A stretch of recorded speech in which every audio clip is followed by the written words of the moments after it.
Flexible ang amuha. Pwede na yung generator, pwede sa siyang propulsion. Ayun propulsion lang. Nga na lang. Amuha ba pwede siya sa duha. Ano man? Generator, ganit. Kapag yun, mag-require siya of less na space. Nga inuha, two-stroke, need o kako nga space ba Space, dapat yun. May baka ko mga paano distance. Pero ang pangutan na, efficiency na makapasigan.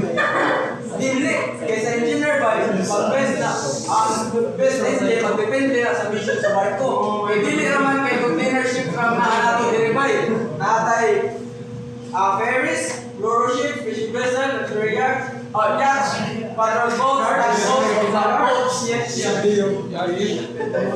Nakapagod ba Namoy disadvantage na ba mas mo-consume mo more calculation oil.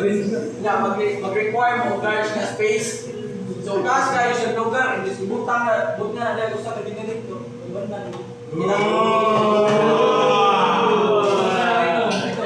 Riyan nito. Laksmon daw.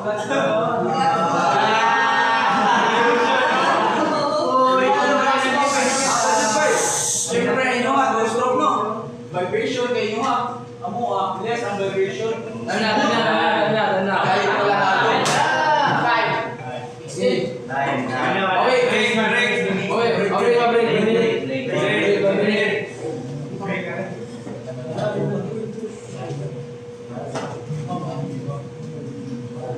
Pantay mo sa iyo. Daghan mo sa iyo. Isuloy man.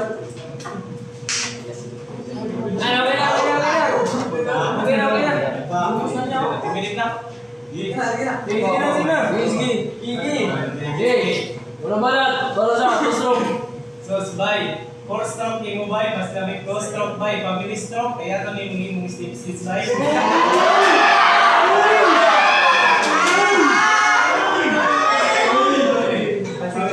Kaya sa bay, kung sa pagpuna to bay na 2 stroke bay, gamitan buwan yung butok.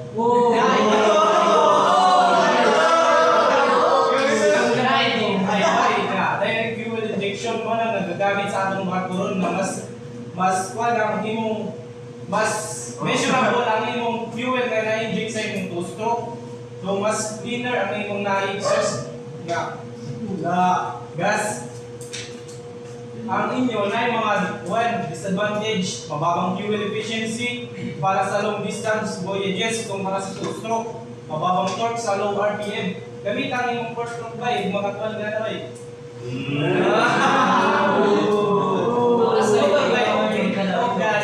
Pero pinag-usapan na itong barko.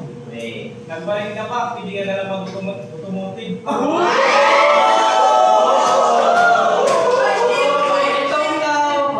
Sa babae, madaming moving parts ang kalang ship bike. Mas taas ang iyang risk nga magbuhat bay. Mas dagan na moving parts, mas dagan yung maintenance.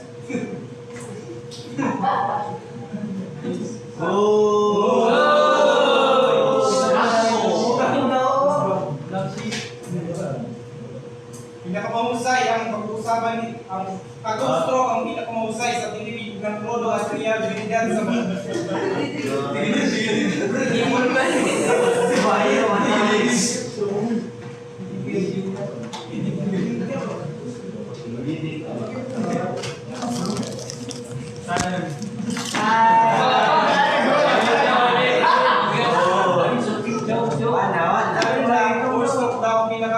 mahusay talaga ba? Bakit mas malaki ang sa malalaking barko, 2-stroke ang biga. Sa ikot, power na 2-stroke, power nito ang imong na-release by. Pag 4-stroke, makapatulog by. Pag mas makas lang ka sa biga.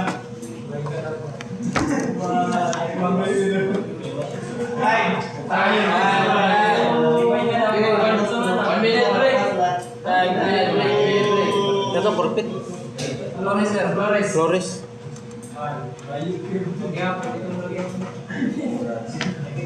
Tawag ako dito.